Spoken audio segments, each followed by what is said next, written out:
Oke, bismillahirrahmanirrahim. Assalamualaikum warahmatullahi wabarakatuh.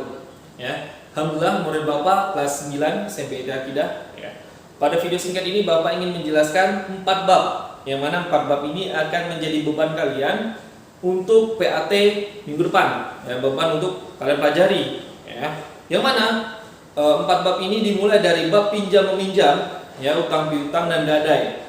Ya. Di bab ini kalian harus mengerti pengertiannya, ya, dari pinjam meminjam, utang piutang dan gadai itu sendiri.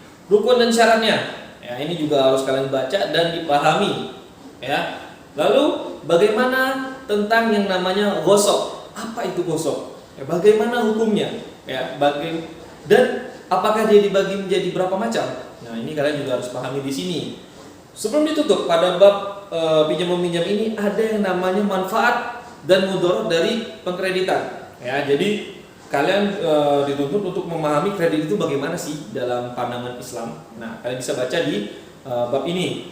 Nah, lanjut, kerjakan soal evaluasinya sehingga kalian akan memahami sejauh mana pemahaman kalian dalam bab ini. Ya, selanjutnya pada bab yang akan kalian pelajari yang kedua yaitu bab tentang upah. Ya, upah di sini adalah kalau bisa kita katakan adalah suatu imbalan ataupun gaji dari seseorang yang mengupahkan orang lainnya, ya. Jadi gaji untuk orang lain yang telah memberikan jasanya pada orang yang meminta jasa.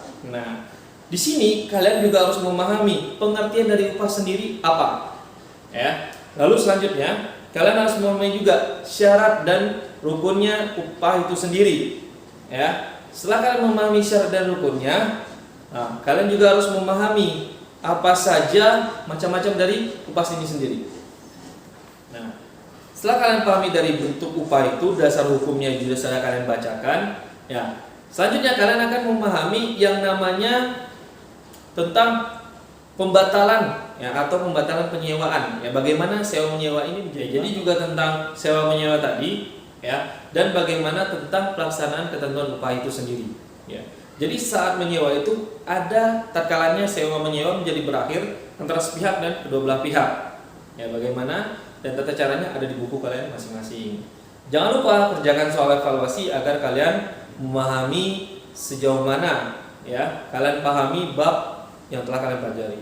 Masuk ke bab berikutnya yaitu bab tentang pengurusan jenazah, ya, takziah dan ziarah kubur. Dari bab pengurusan jenazah, ya, kalau pengurusan jenazah ini dimulai dari memandikan si mayit, ya, mengkafani, ya, lanjut tata cara penguburannya, ya, dan lanjut ke dalam takziah. Nah, di sini kalian harus memahami bagaimana tata caranya, bagaimana hukumnya untuk memandikan si mayit, ya. Lalu bagaimana kain kafan untuk laki-laki dan bagaimana kain kafan untuk perempuan. Nah, ini ada perbedaannya, ya, dan semuanya ada di buku kalian masing-masing. Nah, selanjutnya untuk takziah, ya. Untuk takziah ini adalah orang-orang yang namun tadi yang Bapak lupakan, ya, yaitu sebelum kalian memahami takziah tadi, bagaimana cara pengurusan jenazah dengan baik dan benar.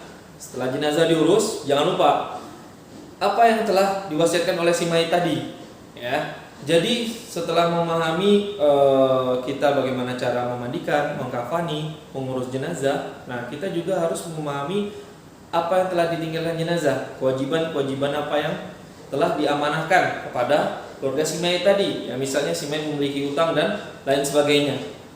Selanjutnya untuk takziah, kalian harus memahami bagaimana adab, ya, takziah dengan baik dan benar, ya, bagaimana tata cara pelaksanaannya, ya, dan bagaimana rukun dan syaratnya.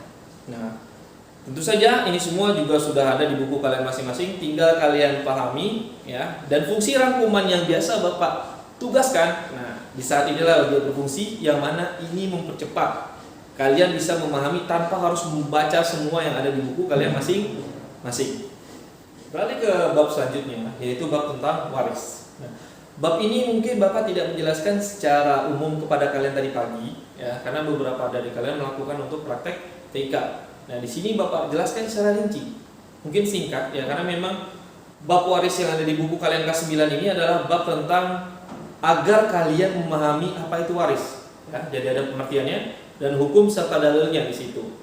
Lalu dijelaskan pula bagaimana ketentuan bagi si waris, ya, bagi si waris ini untuk menjalankan amanat yang telah diberikan dari si mayit, ya, misalnya biaya pemakamannya, ya, ada hutangnya maka harus dibayarkan terlebih dahulu. Nah, ini yang harus kalian pahami, ya. Jadi jangan hanya memikirkan bagaimana warisan itu tentang harta, tanah dan lain sebagainya, akan tetapi lebih ke kewajiban yang ditinggalkan oleh si mayit tadi, ya, dari untuk ada hutang piutangnya. Selanjutnya, ya, jika kalian sudah paham, ya, dari pengertian waris tadi, lalu apa saja yang diwajibkan atau dibebankan kepada si waris, yaitu dari setelah meninggalnya si mayit, maka kita harus memahami sebab-sebab terjadinya waris, ya, sebab-sebab dia menjadi ahli waris, lalu rukun dan syaratnya, ya, lalu penjelasan ahli waris dari si laki-laki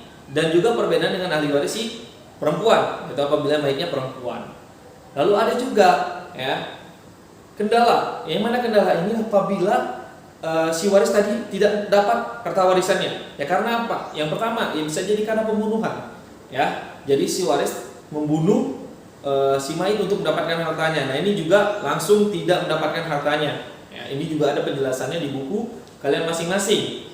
Nah, sebelum itu kalian juga harus memahami yang namanya zawil furud, zawil arham, dan asobah. Nah, penjelasannya singkat dan terperinci di buku kalian, dan Bapak harap kalian harus memahaminya. Ya, yang mana zawil furud ini adalah ahli waris yang sebenarnya dijelaskan di dalam Al-Quran. Lalu zawil arham yaitu dari saudara yang apabila si mayit tidak memiliki anak ataupun suami ataupun istri. Nah, lalu yang asobah yang terakhir ini adalah ahli waris dari pihak ayah, ya, yang dari jalur ayah. Nah, ini apabila zawil furud dan zawil arhamnya tidak ada.